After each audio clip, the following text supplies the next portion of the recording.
Puji Tuhan, mari kita bersama-sama membaca firman Tuhan di dalam Injil Lukas pasal 2 ayat 10 sampai ayat yang ke-14.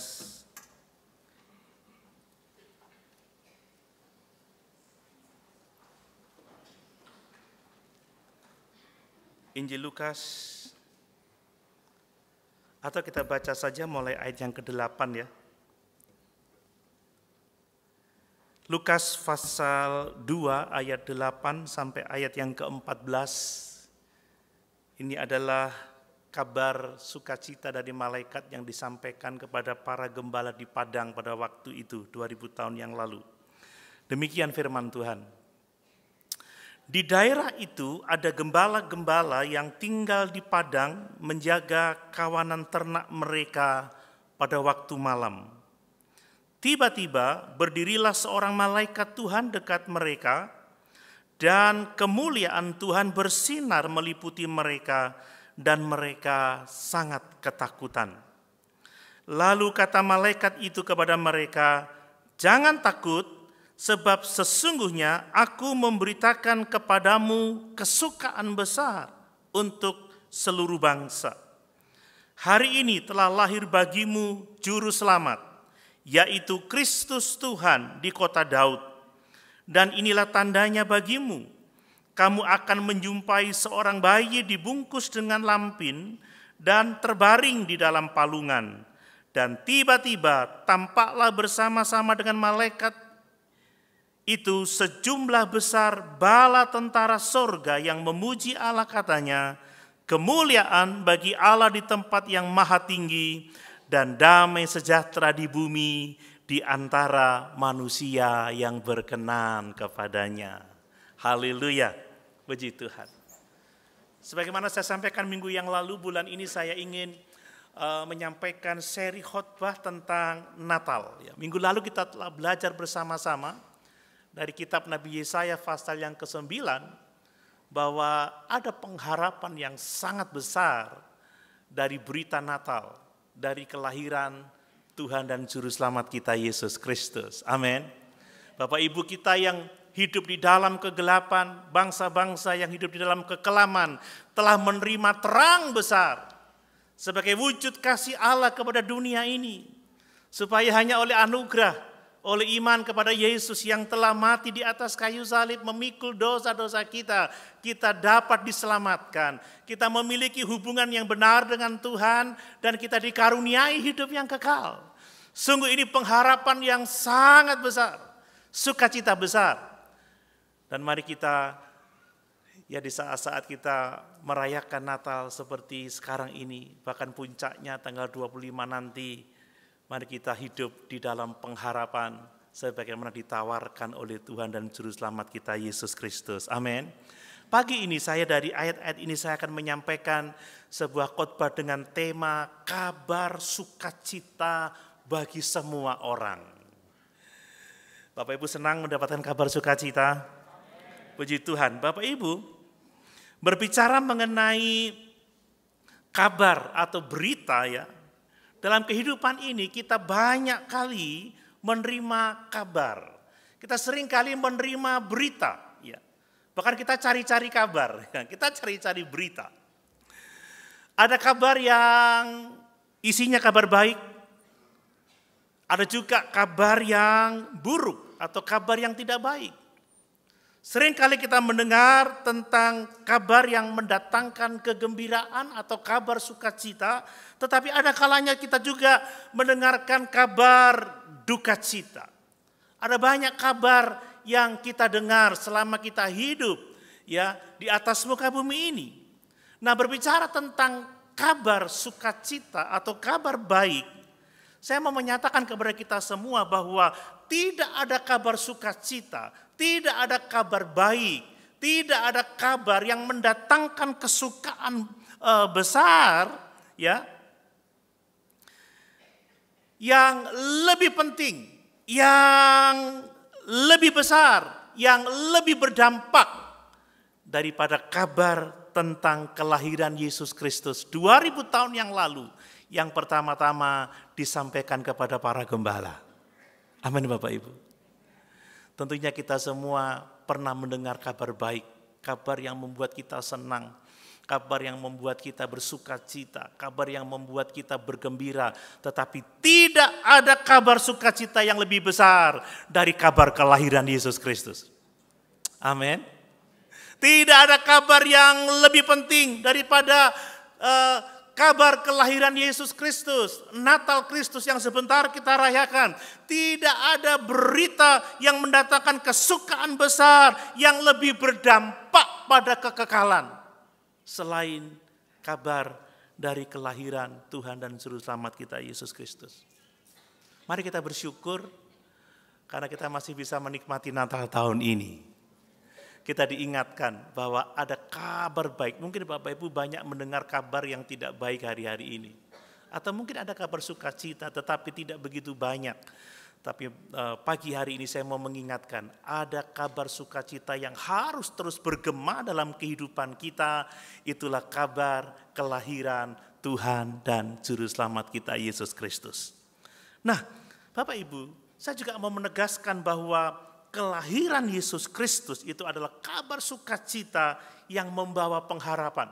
Saya sudah menerangkan minggu yang lalu, pengharapan untuk kita memiliki terang keselamatan, terang kehidupan kekal, terang pemeliharaan selama kita hidup di dunia ini. Ya, kelahiran Yesus Kristus adalah kabar sukacita karena di dalamnya ada damai sejahtera bagi semua orang. Tanpa memandang status sosial, tanpa memandang status ekonomi, tanpa memandang latar belakang atau keadaan-keadaan yang tertentu. Tidak, kabar ini untuk seluruh bangsa. Kabar ini untuk semua orang. Ya, itu sebabnya mari kita bersukacita dengan kabar ini Bapak Ibu ya. Saya akan menyampaikan setidaknya 3 poin ya dari ayat-ayat ini yang mendatangkan sukacita besar bagi kita tentang kelahiran Yesus. Yang pertama adalah bahwa kabar sukacita yang disampaikan oleh malaikat itu tidak hanya untuk para gembala atau tidak hanya untuk orang-orang sejaman para gembala pada waktu itu atau orang-orang pada zaman perjanjian baru. Tidak Bapak Ibu, kabar sukacita itu untuk semua orang. Kabar sukacita itu menjangkau semua orang, ya, melampaui batas-batas geografis, melampaui batas-batas budaya, melalui batas-batas atau perbedaan latar belakang hidup manusia. Ya, berbicara mengenai kabar sukacita untuk semua orang, seringkali kita berpikir bahwa kabar baik itu hanya untuk orang-orang tertentu. Kabar baik itu hanya untuk kelompok-kelompok orang tertentu ya. Pada waktu zaman kelahiran Yesus pada waktu itu banyak juga orang yang berpikir bahwa kabar baik adalah kabar bagi kalangan para bangsawan ya. Dari kelompok raja-raja, orang-orang kaya, orang-orang terpandang. Tetapi tidak demikian Bapak Ibu ya. Bukan hanya orang-orang yang dipandang layak oleh dunia untuk menerima kabar baik yang menerima kabar baik dari Tuhan. Tidak. Di dalam ayat-ayat yang kita baca tadi, ya ternyata jelas bahwa kabar sukacita itu pertama-tama disampaikan kepada para gembala. Orang-orang yang dapat dikatakan terpinggirkan, orang-orang yang sangat-sangat sederhana. Bahkan pada waktu itu gembala itu dianggap status yang sangat rendah. Ada sebuah buku yang menuliskan bahwa para gembala itu dianggap sebagai orang-orang yang terbelakang seperti itu. Yang bekerja sebagai gembala. Tetapi itu juga tidak sepenuhnya benar ya. Tetapi itulah pandangan masyarakat pada waktu itu.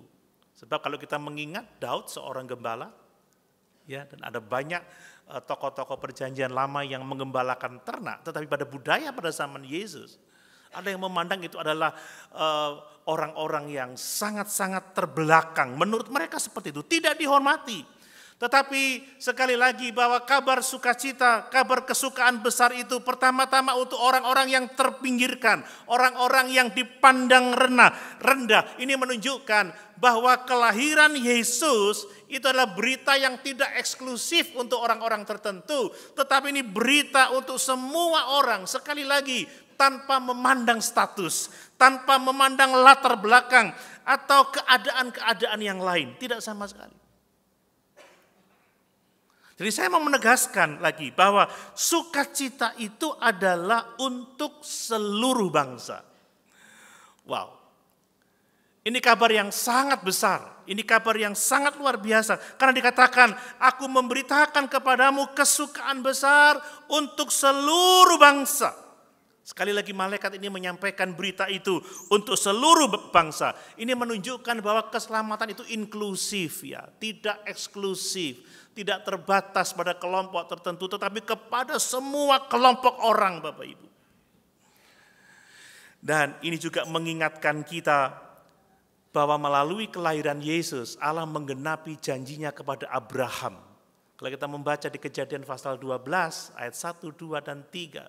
Di situ Allah menjumpai Abraham, Allah memanggil Abraham dan berjanji kepada Abraham bahwa dari keturunannya Allah akan memberkati semua bangsa di bumi. Dan kita semua tahu bahwa Yesus yang dapat memberkati semua bangsa di bumi. Amin Bapak Ibu. Hanya Yesus, tidak ada pribadi yang lain selain Yesus. Mari pada momen-momen kita akan merayakan Natal seperti pagi ini Bapak Ibu ya. Kita semua menyadari bahwa keselamatan dalam Yesus itu untuk segala bangsa. Untuk semua orang. Tanpa terkecuali bahkan termasuk yang bagi orang-orang dunia itu dianggap tidak layak, dianggap tidak penting, dianggap sederhana. Makanya itulah sejatinya gereja. Gereja itu adalah kumpulan orang dari segala bangsa dengan dari segala latar belakang yang berbeda. Amin Bapak Ibu. Ya saya senang ya ada kebaktian kategorial ya, ada kebaktian wadah-wadah. Karena memang di kebaktian wadah-wadah itu akan disampaikan sebuah topik-topik khotbah yang memang sesuai dengan kebutuhan orang-orang dalam usia tertentu, dalam pergumulan tertentu. Tetapi kebaktian wadah-wadah tidak boleh membuat kita tidak lagi mendatangi kebaktian umum Bapak Ibu ya. Aku sudah di wadah, aku tidak perlu kebaktian umum. Bapak Ibu, gereja itu adalah kumpulan orang-orang percaya dari segala bangsa. Besar, kecil, tua, muda, dari latar belakang yang berbeda. Kita harus dapat bersatu bersama-sama sebagai keluarga Allah. Mari kita menyadari itu. Makanya saya senang kalau gereja kita ini bervariasi ya. Makanya jangan kita suka mengelompok-kelompokkan diri ya. Mungkin nanti kalau pendeta duduknya kelompoknya sama pendeta. Cobalah berbaur dengan yang lain. Ya. Yang pelayan ngumpul pelayan. Yang petani ngumpul petani. Nanti membuat kebaktian para petani. Nanti ada kelompok pencapir di sini. Masih ingat kelompok pencapir? Yang tua-tua ingat kelompok pencapir, kelompok itu para petani. Ya, nanti ada kelompok bisnismen, ada kelompok guru. Lama-lama enjoy dengan kelompoknya, lihat yang lain, kita nggak selevel. Atau di kelompok yang lebih kecil masih ada kelompok-kelompok yang lain lagi. Bapak Ibu sekali lagi keselamatan untuk segala bangsa. Kabar baik ini untuk semua orang, kita harus dapat berkumpul bersama-sama dengan semua orang dari latar belakang apapun juga. Jangan merendahkan orang lain, jangan menganggap orang lain terlalu kecil, tidak penting. Bahkan jangan merendahkan diri sendiri, aku tidak penting, aku bukan siapa-siapa, aku tidak layak di persekutuan ini. Maaf. Aku tidak ke gereja karena aku tidak punya sepatu yang bagus. Aku tidak punya baju baru. Maaf, aku tidak bisa memberi persembahan. Nah, kalau memang tidak ada ya jangan dipaksakan. Karena Tuhan tidak hanya meminta uangmu. Tuhan meminta tubuh kita dipersembahkan sebagai persembahan yang hidup, yang kudus dan yang berkenan kepada Allah. Saudara, kita harus bisa merasa nyaman ya, terbiasa duduk dengan saudara-saudara seiman kita dengan latar belakang yang berbeda. Amin. Aku lurus kok, sebelahku keriting. Cari yang lurus ah. Saudara, kan setiap kita pasti kalau punya berkat untuk beli parfum ya kita pakai parfum. Nanti saya mikir, parfumku dari Paris. Kamu dari mana? Lokal ya? Oh, cari yang parfumnya dari Paris. Enggak, saudara. Kita harus bisa menghargai semua orang karena Yesus mati untuk semua orang. Ya, saya paling tidak suka kalau ada pengelompokan. Tapi saya tidak bicara choir ya. Choir selalu pakai seragam. Kalau choir enggak seragam ya kurang bagus. Tetapi maksud saya keseragaman itu bukan cara Allah bekerja, tapi bukan seragam baju ya. Tetapi Tuhan itu memberikan Roh Kudus untuk mempersatukan kita yang beragam, amin. Yang berasal dari segala bangsa. Kita bukan kumpulan orang-orang homogen dari latar belakang yang sama, tidak. Tapi Tuhan mengumpulkan kita dari segala bangsa. Ingat pujian lama itu, kita dipilih dari segala bangsa, kita dipilih jadi umatnya. Amin. Jangan sampai kita merasa minder atau membuat orang lain minder karena perlakuan kita. Sebab Tuhan itu menerima semua orang. Kabar sukacita itu untuk segala bangsa, menjangkau semuanya. Nah, dari sini kita juga belajar bahwa dalam kelahiran Yesus Kristus itu, maka sukacita itu juga mengubah kehidupan orang-orang yang dipandang rendah, mengubah kehidupan orang-orang yang terpinggirkan, orang-orang yang marginal, Bapak Ibu ya. Ya sekali orang-orang yang seperti Ibu bisa membaca di Efesus pasal yang kedua. Sebab di dalam Kristus Yesus Allah telah memilih kita sebelum dunia dijadikan. Untuk menjadikan kita semua anak-anaknya yang tidak bercacat, yang tidak bercela. Bahwa di dalam Yesus Allah telah mengampuni dosa-dosa kita. Semua orang yang mengenal kebenaran ini. Dia menerima dirinya sendiri apa adanya. Dan dia bisa menerima orang lain, memeluk orang lain apa adanya. Tuhan Yesus itu dia bergaul dengan siapapun juga. Kita melihat di Alkitab, dia menyelamatkan perempuan Samaria. Dia datang dan berkunjung di rumah Sakeus, orang yang dianggap paling berdosa. Dia menjangkau siapa saja. Karena memang kabar baik ini untuk semua orang. Dan sukacita tidak hanya mengubahkan kelompok orang-orang tertentu, tetapi juga orang-orang yang terpinggirkan. Lihat sekali lagi betapa Tuhan menghargai semua orang. Mari Bapak Ibu kita memandang setiap orang berharga sebagaimana Yesus memandang setiap kita berharga. Kalau kita menghina orang lain, sama saja kita menghina Dia yang menciptakan orang itu. Dia yang telah mati untuk orang itu. Dia yang telah bangkit dan akan menjemput orang itu untuk dimasukkan dalam kerajaan surga. Dan Natal juga harusnya membuat kita tidak merasa sebagai orang-orang yang tidak layak, yang terpinggirkan. Kita merasa tidak pantas apapun keberadaan kita. Tuhan berkata, marilah kepadaku. Amin. Ya, dia datang untuk semua orang dan sebagai orang percaya, mari kita menyampaikan kabar sukacita ini kepada semua orang yang kita jumpai. Jangan pilih-pilih.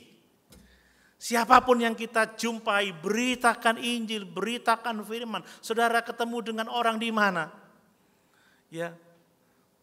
Mari kita suka menuturkan cerita tentang kelahiran Sang Juru Selamat, kabar yang mendatangkan kesukaan besar itu.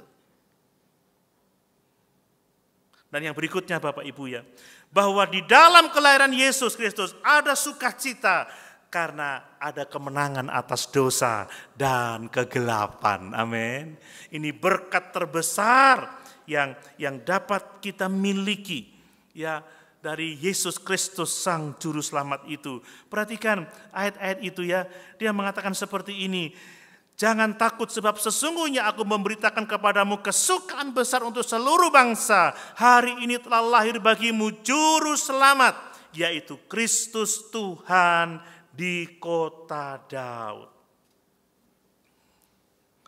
Bapak Ibu, bahaya kalau kita masih hidup di dalam dosa.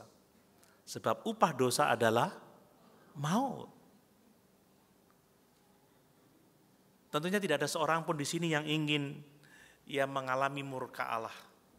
Kita semua ingin menikmati pengampunan. Kita semua ingin menikmati hubungan yang benar dengan Tuhan. Kita semua ingin hidup di dalam kerajaan surga.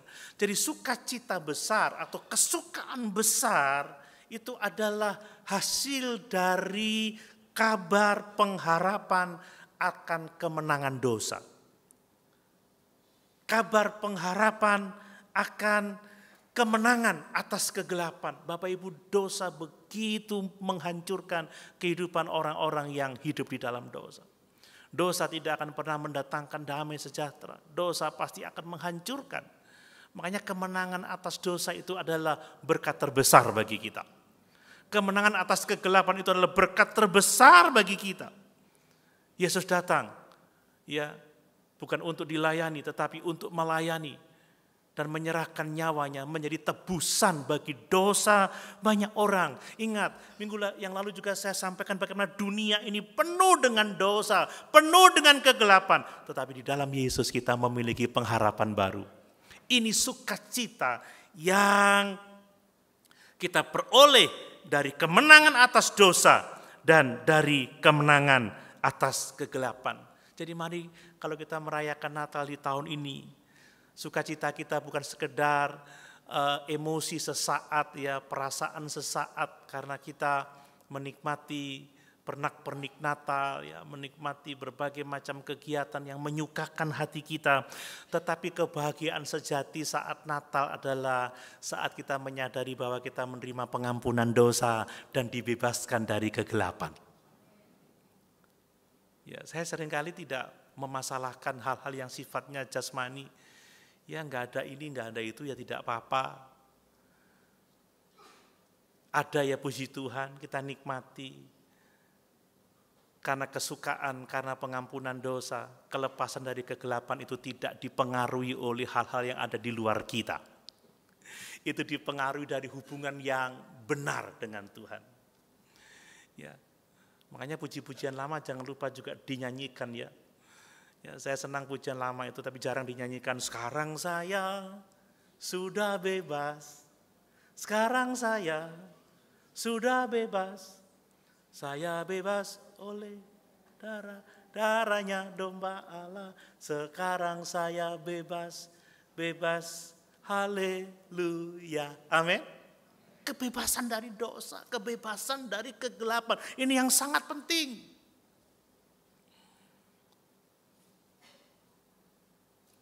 Sebab belenggu dosa akan menuntun kita kepada kebinasaan. Mari Bapak Ibu, kita sungguh-sungguh menerima kabar baik ini dengan sukacita yang besar. Mari kita mengakui Yesus sebagai satu-satunya Tuhan dan Juru Selamat kita yang dapat membebaskan kita dari belenggu dosa, yang dapat membebaskan kita dari segala kegelapan. Dan mari kita juga sekali lagi memberitakan ini kepada siapa saja yang kita jumpai. Mungkin orang-orang tetap menderita karena memang keadaannya susah. Memang zaman ini zaman yang susah. Tapi kalau mereka menyadari betapa Allah mengasihi mereka, ada kabar sukacita dari kelepasan atas dosa dan kegelapan, mereka akan bersukacita dalam keadaan apapun juga. Ingat Rasul Paulus, sebelum menjadi rasul dia adalah seorang yang terpandang, dia seorang yang kaya, dia salah seorang anggota Sanhedrin. Ada 70 pemimpin bangsa Yahudi, dia salah satunya. Dia memiliki kekuasaan yang sangat besar. Dia kaya, sudah pasti dia kaya. Kemana-mana dia pergi berkuda dengan beberapa orang yang mengawal dia. Tapi sejak menerima Yesus, dia banyak menderita. Dia banyak kekurangan, dia pernah telanjang, dia pernah kelaparan. Dia mengalami banyak bahaya maut.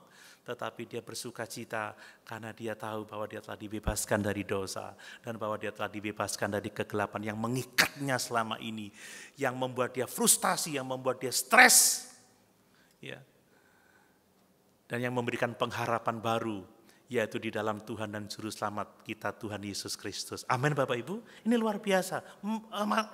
Mari dari beberapa poin yang saya sampaikan itu, karena sukacita ini untuk seluruh bangsa, mari kita menghargai semua orang. Mari kita menerima semua orang. Jangan meremehkan siapapun. Jangan ada perasaan merendahkan siapapun, apapun statusnya. Mari kita membangun persekutuan yang benar dengan mereka, sebab Allah mengasihi mereka tanpa syarat juga. Mari kita menjadi alat kasih di tangan Tuhan untuk memberitakan kabar sukacita ini supaya ada jiwa-jiwa dijangkau dan dimenangkan. Sekali lagi, supaya ada jiwa-jiwa dijangkau dan dimenangkan untuk kemuliaan Tuhan kita Yesus Kristus. Dan mari terima sukacita itu supaya hidup kita diubahkan oleh Tuhan, dipulihkan oleh Tuhan. Amin. Mengalami kelepasan dari dosa dengan sungguh-sungguh. Kemerdekaan dari kegelapan. Dan saya akan mengatakan lagi, mari kita bagikan sukacita itu kepada orang-orang yang ada di sekitar kita, supaya mereka juga menikmati sukacita yang sama seperti sukacita yang kita rasakan. Amin Bapak Ibu. Hal yang berikutnya, hal yang kedua, saya mau menyampaikan bahwa Yesus adalah pusat dari kabar sukacita untuk seluruh bangsa itu.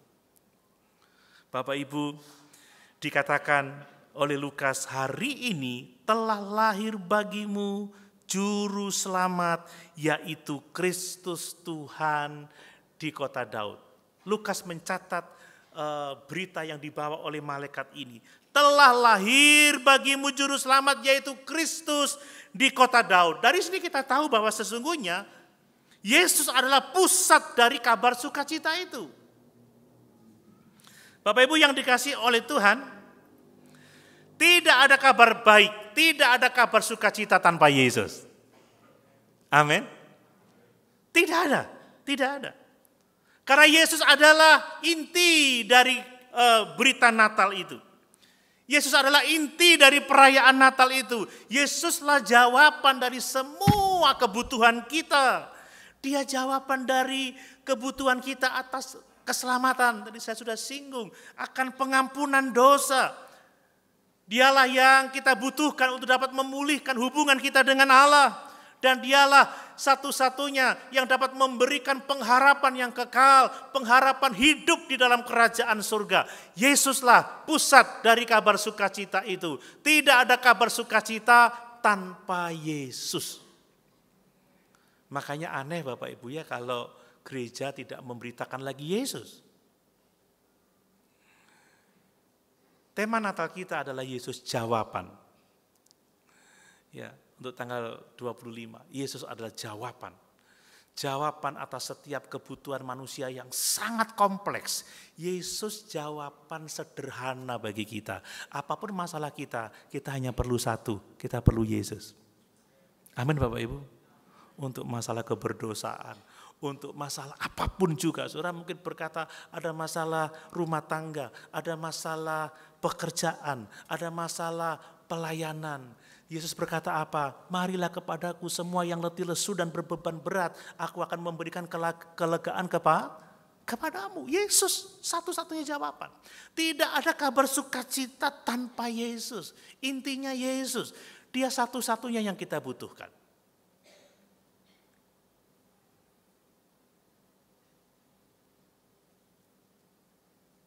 Coba nanti para WL nyanyikan pujian-pujian yang mengarahkan hati kita hanya kepada Yesus. Yesus jawaban, amin, dalam hidupku. Saudara, respon pertama, sering kali saya khotbahkan, respon pertama kalau kita mengalami pergumulan adalah datang kepada Yesus.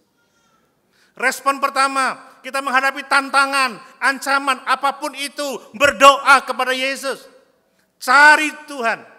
Itulah sebabnya Yesus mengatakan, cari dahulu Dia, cari dahulu kerajaan Allah, cari dulu kebenarannya, maka semua yang kita butuhkan akan diberikan Tuhan kepada kita. Saudara, kita punya kebutuhan sangat kompleks. Sangat-sangat kompleks. Dan Yesus satu-satunya jawaban sederhana. Kadang-kadang orang sekarang sudah tidak terima. Pak Pendeta, Saya punya pergumulan begini, begitu, begini, begitu. Mari kita berdoa, Bu, Yesus jawaban. Oh, mek gitu tok ya. Saudara, kalau saudara memiliki Yesus, saudara memiliki semua jawaban. Ya, saya bisa memberi nasihat, bisa. Saya bisa memberi counseling, bisa. Saya belajar counseling Kristen. Ya, saya kemarin asik dengan anak-anak kita 10 yang sudah dibaptiskan itu. Kami diskusi asik, kami bicara tentang keselamatan, kami berbicara tentang pengalaman iman kepada Yesus, ya, pengalaman pertobatan, pengalaman hidup setelah kita percaya, mengapa kita memutuskan untuk dibaptiskan. Senang saya bisa. Tetapi saya tidak boleh mengarahkan orang kepada diri saya sendiri atau kepada orang lain. Kita harus membawa orang kepada Yesus, karena dialah satu-satunya jawaban bagi kita.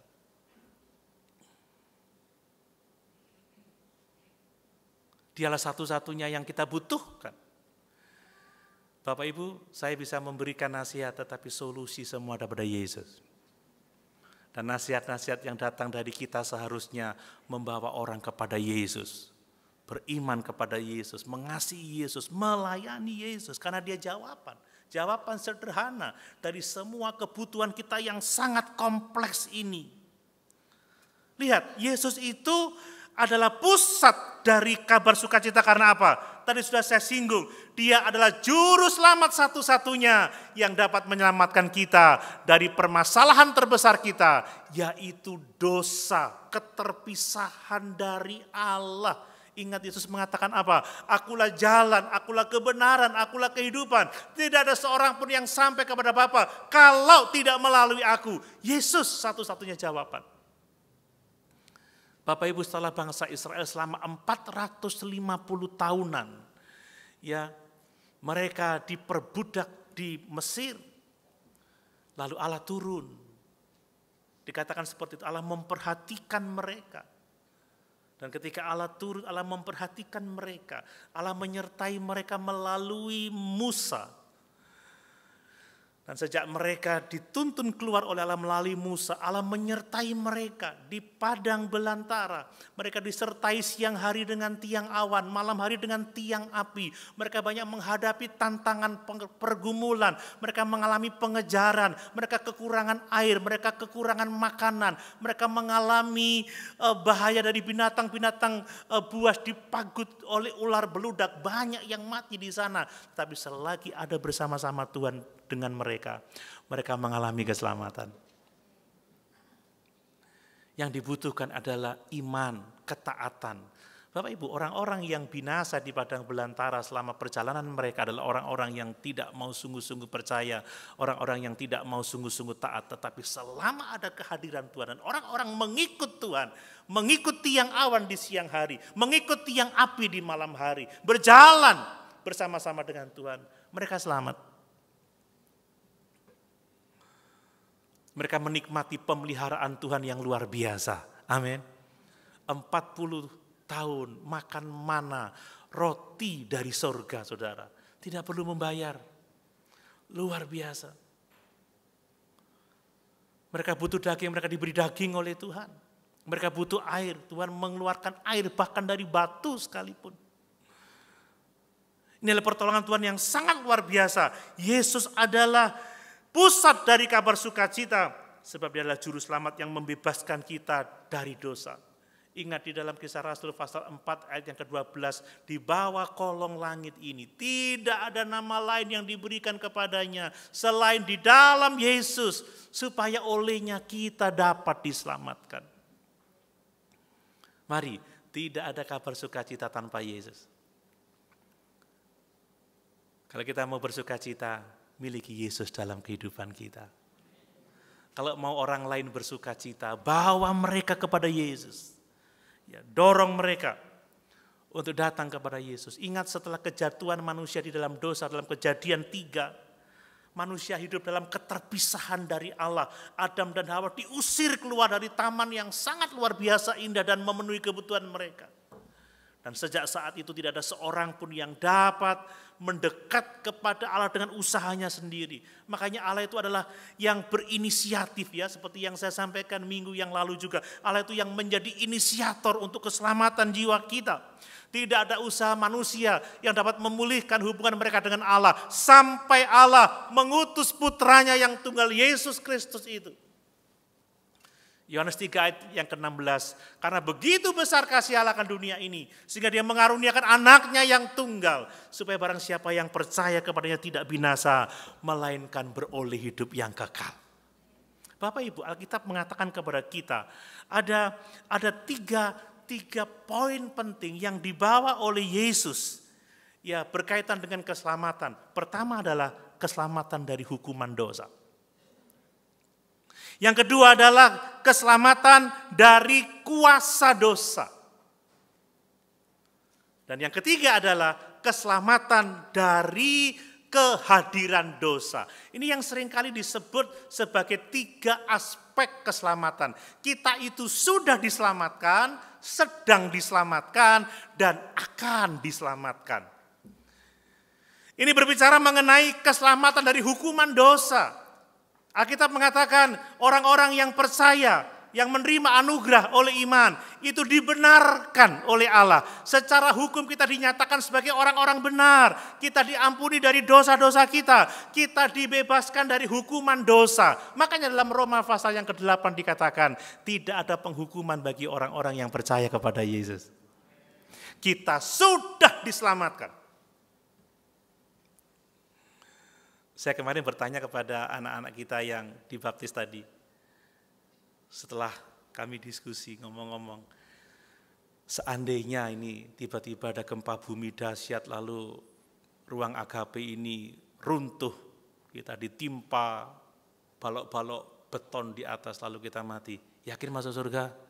Yakin Om. Wah. Bapak Ibu yakin kalau mati masuk surga? Cuman 5. Jangan mudah-mudahan saya diterima di sisi Tuhan. Kita harus yakin bahwa kita pasti masuk surga. Yakin bahwa kita memiliki hidup yang kekal. 1 Yohanes pasal 5 ayat yang 11 dan yang ke-12.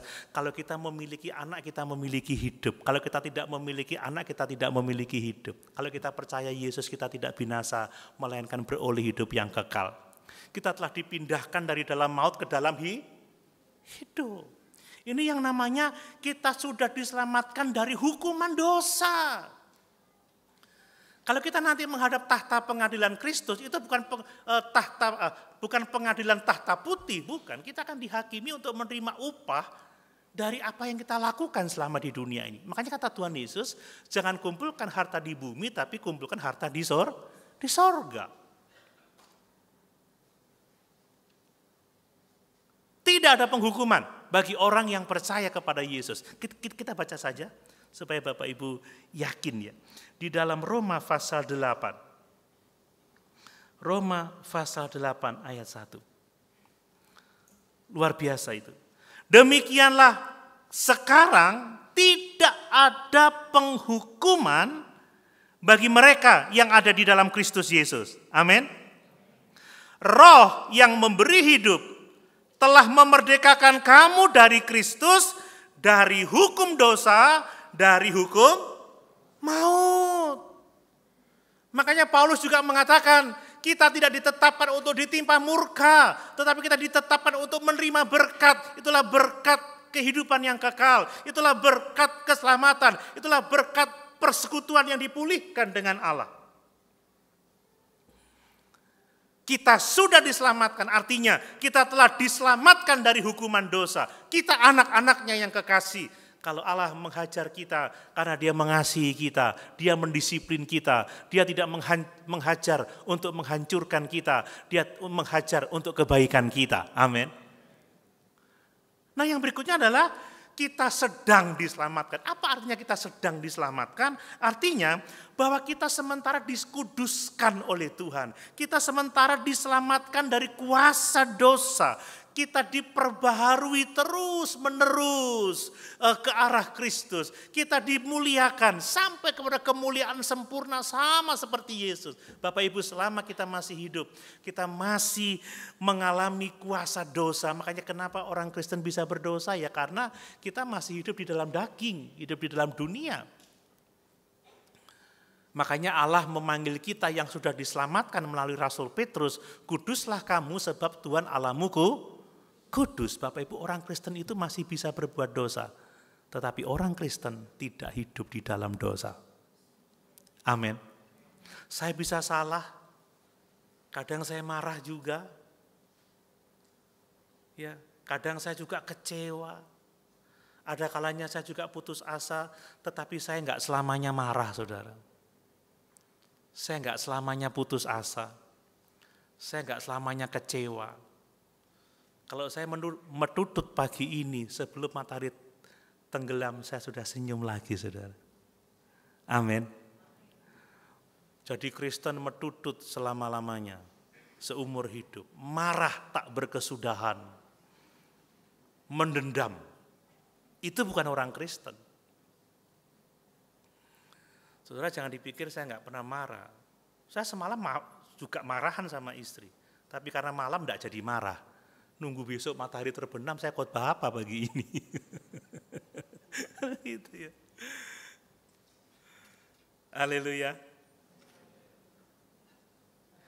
Kita sedang dikuduskan, diselamatkan dari kuasa dosa. Makanya kata Paulus, tanggalkanlah segala kejahatan, buanglah segala pikiran-pikiran yang kotor, iri, dengki, dan kenakanlah Kristus. Ini bicara tentang pengudusan. Kita sudah dibebaskan dari hukuman dosa. Kita sedang dikuduskan, dibebaskan dari kuasa dosa, dan kita akan diselamatkan dari kehadiran dosa. Itu yang namanya pemuliaan. Kita akan diselamatkan, artinya kita akan dimuliakan bersama-sama dengan Yesus. Saudara, ketika kita di surga, kita tidak lagi mengalami yang namanya kehadiran dosa. Amin. Di surga tidak ada kehadiran dosa. Ingat, di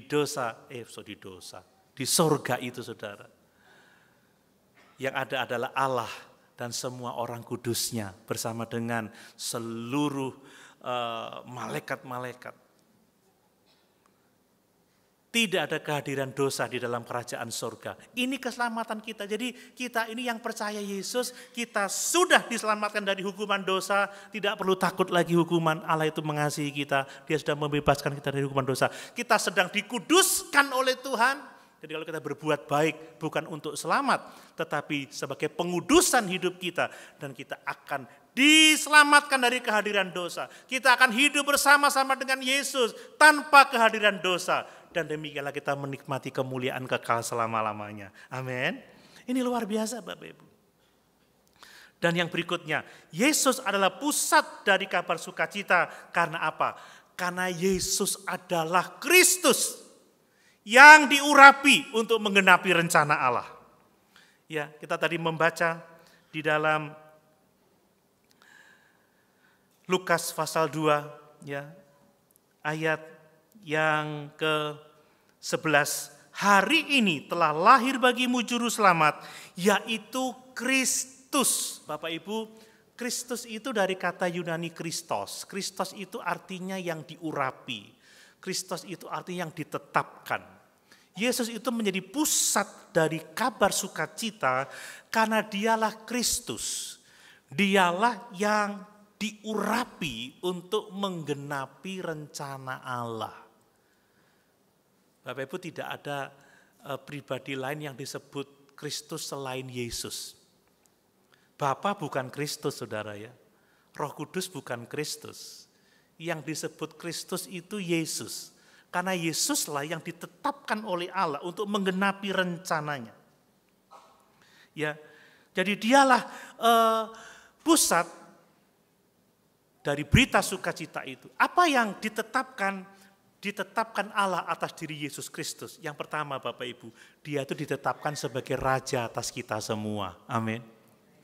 Dialah raja atas alam semesta. Minggu yang lalu kita belajar, dia adalah raja Raja damai. Dialah yang ditetapkan menjadi raja bagi kita. Dia akan memerintah kita dengan adil. Dia akan memimpin kita hidup di dalam hukum-hukum kerajaan Allah. Dialah raja kita. Kemudian dia ditetapkan sebagai imam. Imam adalah pengantara antara manusia dengan Allah. Sebagai imam, Yesus telah mengorbankan dirinya sendiri. Mengorbankan darahnya menjadi pengampunan dosa. Dan ini menghubungkan kita dengan Allah. Dan dia ditetapkan sebagai apa? Sebagai nabi. Dia adalah pengantara antara Allah dan manusia. Dia tidak hanya menyatakan firman Allah, tetapi dia menyatakan Allah sendiri kepada kita. Ingat, Yesus adalah Allah yang menjadi manusia. Amin. Dia sepenuhnya Allah, dia sepenuhnya manusia. Makanya dialah pusat dari kabar sukacita itu.